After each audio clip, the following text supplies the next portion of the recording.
Visakha steel plant ను కాపాడింది చంద్రబాబే అని మంత్రి పార్థసారథి అన్నారు. ఈ మేరకు ఆయన మీడియాతో మాట్లాడారు. స్టీల్ ప్లాంట్ వల్లే ఈ రాష్ట్ర అభివృద్ధి సాధ్యపడుతుంది అని అన్నారు. గత ప్రభుత్వ హయాంలో భూదోపిడీ కోసమే స్టీల్ ప్లాంట్ వ్యవహారాన్ని నడిపారని విమర్శించారు.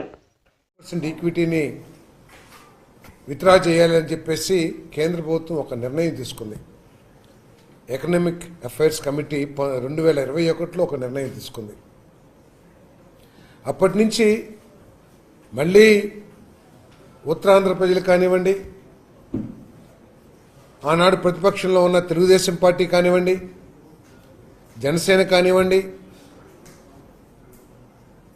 ఉక్కు కార్మికులు, విశాఖపట్నం స్టీల్ ప్లాంట్ కార్మికులు కానివ్వండి, కార్మికులైతే దాదాపు 1400-1500 రోజులు కంటిన్యూగా చరిత్రలో లిఖించదగ్గ విధంగా పోరాటం చేసిన విషయం కూడా మనందరికీ తెలుసు. తెలుగుదేశం పార్టీ మొట్టమొదటి నుంచి కూడా దీనికోసం పోరాటం చేస్తూనే ఉంది.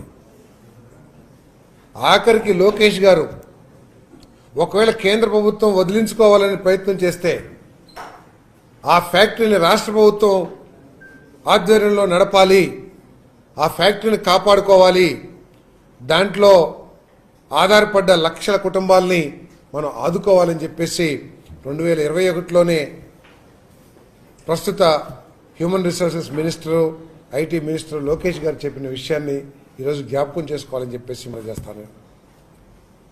ఆ రోజు మెడలు ఉంచుతాం, ఒప్పిస్తామని రకరకాల మాటలు చెప్పిన ఆనాటి ప్రభుత్వం 28 మంది పార్లమెంట్ సభ్యులున్నా కూడా కనీసం పునరాలోచించే విధంగా కూడా ఒత్తిడి తీసుకురాలేకపోవటం గత ప్రభుత్వం, ఆ వైఎస్ఆర్ కాంగ్రెస్ పార్టీ యొక్క గొప్ప వైఫల్యంగా ఈ సందర్భంగా నేను తెలియజేస్తా ఉన్నా. నేను చాలాసార్లు ఢిల్లీ పర్యటనలు చేశారు. ఏ ఒక్క పర్యటన ద్వారా అయినా సరే ఈ రాష్ట్రానికి మేలు జరిగిందని చెప్పేసి వైఎస్ఆర్ కాంగ్రెస్ పార్టీ చెప్పుకోగలదా అని చెప్పేసి అడుగుతా ఉన్నా. నేను ఈ రాష్ట్ర ప్రజలకి ఆశ్చర్యం కలుగుతుంది. 6 నెలల్లోనే చంద్రబాబు నాయుడు గారు సాధించగలిగితే ఆ రోజు 28 మంది పార్లమెంట్ సభ్యులు కలిగిన జగన్మోహన్ రెడ్డి గారు ఎందుకు దీని మీద కేంద్ర ప్రభుత్వం పునరాలోచించుకునేట్లు చేయలేకపోయారు? ప్రభుత్వం తరపు నుంచి ఒత్తిడి లేకపోతే ఇతర కార్యక్రమాల మీద, ఇతర కోరికల మీద ఇంట్రెస్ట్ ఉండి రాష్ట్ర ప్రయోజనాలని గాలికి వదిలేశారా అని చెప్పేసి ప్రజలకు అర్థం కాని పరిస్థితి అని చెప్పేసి మనం చేస్తాను. ఈరోజు చంద్రబాబు నాయుడు గారి నాయకత్వంలో కూటమి ప్రభుత్వం, పవన్ కళ్యాణ్ గారు, లోకేష్ గారు వీళ్ళంతా కలిసి అమరావతి నిర్మాణానికి 31,000 కోట్ల రూపాయలు 6 నెలల్లోనే సాధించారు. అదేవిధంగా పోలవరం ప్రాజెక్టు వాళ్ళు ఎన్ని విధ్వంసాలు చేసినా, ఎన్ని వైఫల్యాలు చెందినా దాన్ని మళ్ళీ పునఃప్రారంభించడం, దానికి ఒక టార్గెట్తో దాన్ని కంప్లీట్ చేయగలం అనే నమ్మకాన్ని ప్రజలకు కలిగించడమే కాకుండా దానికి కావాల్సిన నిధులను కూడా కేంద్ర ప్రభుత్వం నుంచి సాధించుకున్నారు. మరి గత ప్రభుత్వం ఏం చేసింది? ఢిల్లీకి వెళ్ళటం రావటం, వెళ్ళి ఏమడిగారు? రాష్ట్ర ప్రయోజనాల గురించి ఢిల్లీ పర్యటనలు చేశారా, లేక కేవలం స్వార్థ ప్రయోజనాల కోసమే ఢిల్లీ పర్యటన చేశారో ఈరోజు ప్రజలందరూ కూడా తెలియజేయాల్సిన అవసరం ఉందని చెప్పేసి కూడా మనం చేస్తాను. ఈరోజు నిజంగా స్టీల్ రంగంలో చారిత్రాత్మక దినంగా నేను మనవి చేస్తాను, చారిత్రాత్మక సంఘటనగా. ఎందుకంటే ఒక బలమైన కేంద్ర ప్రభుత్వం తాను తీసుకున్న నిర్ణయాన్ని పునఃపరిశీలించి మళ్ళీ తన నిర్ణయాన్ని రివర్స్ చేసిన దాఖలాలు చాలా తక్కువగా ఉంటాయి. ప్రైవేటైజేషన్ పాలసీని కొనసాగిస్తూ దాంట్లో కేవలం steel plant Visakhapatnam steel plant ఒక్కదాన్నే ప్రైవేటైజేషన్ నుంచి పక్కకు పెట్టి దాన్ని మళ్ళీ ఎస్టాబ్లిష్ చేయడానికి 11,400 కోట్ల రూపాయలు శాంక్షన్ చేయటం అనేది ఇది చంద్రబాబు నాయుడు గారి నాయకత్వానికి, చంద్రబాబు నాయుడు గారి నాయకత్వం పట్ల కేంద్ర ప్రభుత్వానికి ఉన్న నమ్మకాన్ని కి తార్కాణం అని చెప్పేసి ఈ సందర్భంగా నేను తెలియజేస్తా ఉన్నాను. నేను